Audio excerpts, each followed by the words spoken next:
ಸಾವಿರಾರು ಕೋಟಿ ಆಸ್ತಿಯ ಒಡೆಯ ರಿಯಲ್ ಎಸ್ಟೇಟ್ ಉದ್ಯಮಿ ಸಿಜೆ ರಾಯ್ ಆತ್ಮಹತ್ಯೆಯ ಕೇಸ್. ಈ ಕೇಸ್ ಹಲವು ಅನುಮಾನವನ್ನ ಹುಟ್ಟು ಹಾಕ್ತಾ ಇದೆ. ಮತ್ತೊಂದು ಕಡೆ ಈ ಕೇಸ್ಗೆ ಸಂಬಂಧಪಟ್ಟ ಹಾಗೆ ತನಿಖೆ ಕೂಡ ಚುರುಕುಗೊಂಡಿದೆ. ಆದರೆ ಉದ್ಯಮಿ ರಾಯ್ ಸಾವಿನ ರಹಸ್ಯ ಮಾತ್ರ ಇನ್ನೂ ಬಯಲಾಗಿಲ್ಲ. ಡೆತ್ ನೋಟ್ ಬರೆದಿದ್ರ ಕಾನ್ಫಿಡೆಂಟ್ ಗ್ರೂಪ್ನ ಮಾಲೀಕ? ಈಗ ಈ ಕುರಿತು ಚರ್ಚೆ ಆಗ್ತಾ ಇದೆ. ಶೀಘ್ರದಲ್ಲೇ ರಾಯ್ ಡೆತ್ ನೋಟ್ ಸೀಕ್ರೆಟ್ ಬಯಲಾಗುತ್ತಾ ಅನ್ನೋದು ಸದ್ಯದ ಪ್ರಶ್ನೆ. ಒಟ್ಟು 9 ಪೇಜ್ ಇರುವ ಸುದೀರ್ಘ ಡೆತ್ ನೋಟ್ ಅನ್ನ ರಾಯ್ ಅವರು ಬರೆದಿದ್ದಾರೆ ಅನ್ನೋ ಬಗ್ಗೆ ಮಾಹಿತಿಗಳು ಸಿಗ್ತಾ ಇದೆ. ಆತ್ಮಹತ್ಯೆಗೂ ಮುನ್ನ ಕುಟುಂಬಸ್ಥರಿಗೆ ಡೆತ್ ನೋಟ್ ಬಗ್ಗೆ ಮಾಹಿತಿ ಕೊಟ್ಟಿದ್ರಂತೆ. ಡೆತ್ ನೋಟ್ ಬಯಲಾದ್ರೆ ಆತ್ಮಹತ್ಯೆಯ ಅಸಲಿ ಸತ್ಯ ಬಯಲಾಗತ್ತೆ. ಯಾಕಾಗಿ ಸಿಜೆ ರಾಯ್ ಆತ್ಮಹತ್ಯೆ ಅಂತಹ ದೊಡ್ಡ ನಿರ್ಧಾರವನ್ನ ತೆಗೆದುಕೊಂಡ್ರು? ಮಾನಸಿಕವಾಗಿ ಏನಾದರೂ ಕಿರುಕುಳ ಇತ್ತಾ? IT ಅಧಿಕಾರಿ ದಾಳಿಯಿಂದ ಬೇಸತ್ತಿದ್ರ ಸಿಜೆ ರಾಯ್? ಅಥವಾ ಉದ್ಯಮದಲ್ಲೇನಾದರೂ ಬಿಕ್ಕಟ್ಟು ಉಂಟಾಗಿತ್ತ? ಈ ಎಲ್ಲದರ ಬಗ್ಗೆಯೂ ಕೂಡ ಗೊತ್ತಾಗತ್ತೆ. ಹಲವು ಅನುಮಾನಗಳಂತೂ ಕಾಡ್ತಾ ಇದೆ. ಸಿಜೆ ರಾಯ್ ಯಾಕಾಗಿ ಆತ್ಮಹತ್ಯೆ ಮಾಡ್ಕೊಂಡ್ರು ಅನ್ನುವಂಥದ್ದು, ಎಲ್ಲಿಂದ ಬಂದ್ರು, ಯಾವ ಮೀಟಿಂಗ್ ಹೋಗಿದ್ರು, ಕಚೇರಿಗೆ ಬರುವ ಮುನ್ನ ಯಾರನ್ನ ಭೇಟಿಯಾಗಿ ಬಂದಿದ್ರು ಸಿಜೆ ರಾಯ್ ಅನ್ನೋದು ಪ್ರಶ್ನೆ. ಈ ಪ್ರಶ್ನೆಗಳಿಗೆ ಉತ್ತರ ಸಿಗಬೇಕಾಗಿದೆ. ಕಾನ್ಫಿಡೆಂಟ್ ಕಚೇರಿಯಲ್ಲಿದ್ದಂತಹ ಸಿಜೆ ರಾಯ್ ಅವರ ಡೈರಿ, ಆ ಡೈರಿಯಲ್ಲಿ ಏನಾದರೂ ವಿಚಾರಗಳಿದೆಯಾ? ಡೈರಿಯಲ್ಲಿ ಕೆಲ ನಟಿಯರು, ಮಾಡೆಲ್, ರಾಜಕಾರಣಿಗಳ ಹೆಸರು ಪತ್ತೆಯಾಗಿದೆ.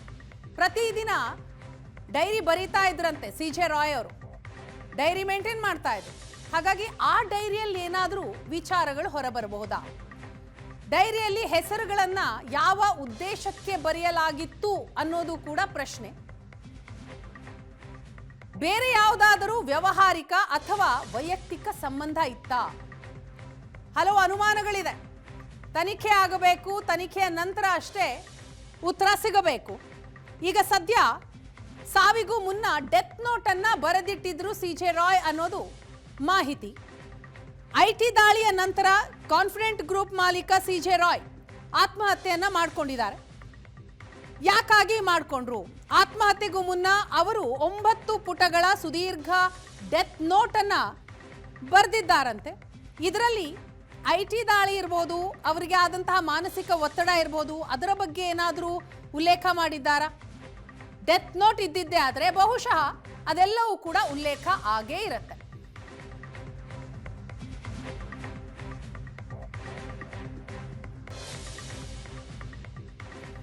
ಹಾಗಾದ್ರೆ ಡೆತ್ ನೋಟ್ ನಿಜಕ್ಕೂ ಕೂಡ ಇದೆಯಾ?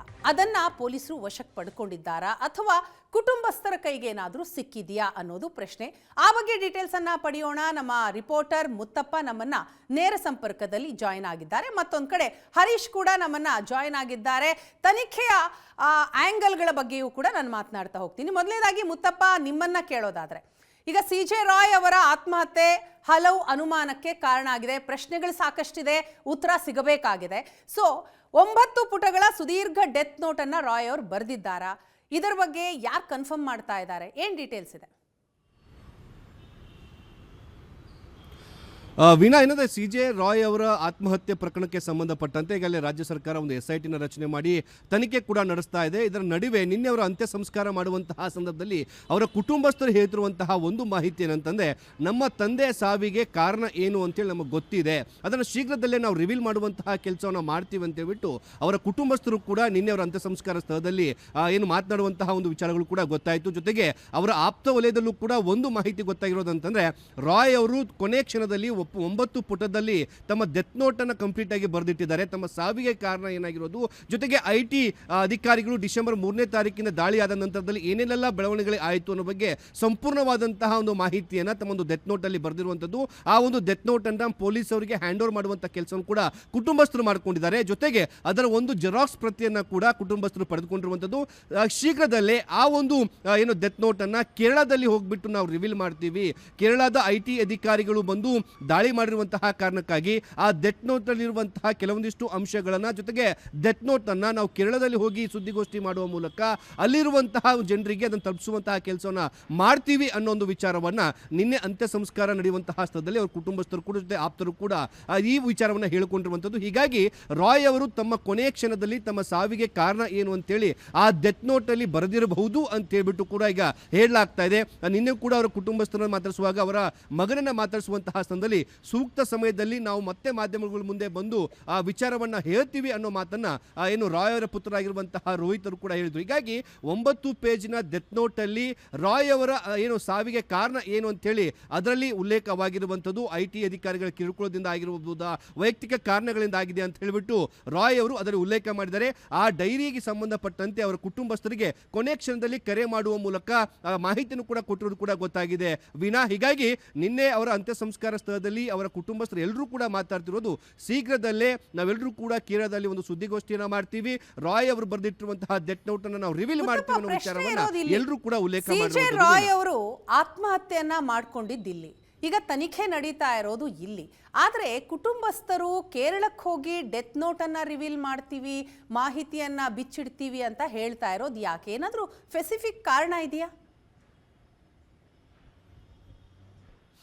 ವಿನಾ IT ಅಧಿಕಾರಿಗಳು ಬಂದಿರುವಂಥದ್ದು ಕೇರಳದ IT ಅಧಿಕಾರಿಗಳು, ಜೊತೆ ಕೃಷ್ಣ ಪ್ರಸಾದ್ ಏನು ITಯ ಅಸಿಸ್ಟೆಂಟ್ ಕಮಿಷನರ್ ಇದ್ರು, ಅವರು ಕೂಡ ಕೇರಳದವರು.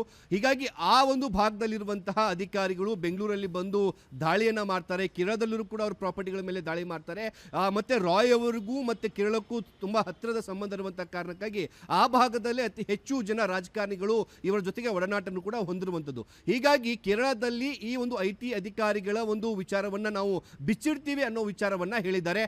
ಇದು ಕೂಡ ಕನ್ಫರ್ಮ್ ಆಗಿಲ್ಲ, ಅಂದ್ರೆ ಇಲ್ಲೇ ಮಾಡಬಹುದು ಅಥವಾ ಕೇರಳದಲ್ಲಿ ಮಾಡಬಹುದು. ಆದರೆ ಅವರು ಸುದ್ದಿಗೋಷ್ಠಿ ಮಾಡುವಂಥದ್ದು ನಾವು ಕೇರಳದಲ್ಲೇ ಮಾಡ್ತೀವಿ ಅನ್ನೋ ವಿಚಾರ ಕೂಡ ಹೇಳಿದ್ದಾರೆ. ಹೀಗಾಗಿ IT ಅಧಿಕಾರಿಗಳು ಕೇರಳದಿಂದ ಬಂದಿದ್ರು, ಅವರ ಒಂದು ವಿಚಾರ ಸಂಬಂಧಪಟ್ಟಂತೆ ನಾವು ಕೇರಳದಲ್ಲಿ ಹೋಗಿ ಅದರ ಮಾಹಿತಿಯನ್ನು ಕೊಡ್ತೀವಿ, ಜೊತೆಗೆ ಕೇರಳ ಜನರಿಗೂ ಕೂಡ ಈ ಒಂದು ಮಾಹಿತಿಯನ್ನು ಹಂಚಿಕೆ ಮಾಡುವಂತಹ ಕೆಲಸವನ್ನು ಮಾಡ್ತೀವಿ ಅಂತ ಹೇಳ್ಬಿಟ್ಟು ಸದ್ಯಕ್ಕೆ ಪ್ರಾಥಮಿಕವಾಗಿ ಸಿಕ್ಕಿರುವಂತಹ ಮಾಹಿತಿ.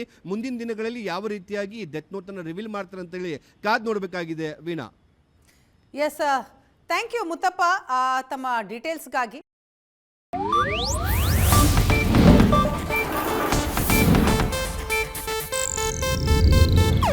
ಇದು ಏಷ್ಯಾನೆಟ್ ನ್ಯೂಸ್ ನೆಟ್ವರ್ಕ್ ಪ್ರಸ್ತುತಿ.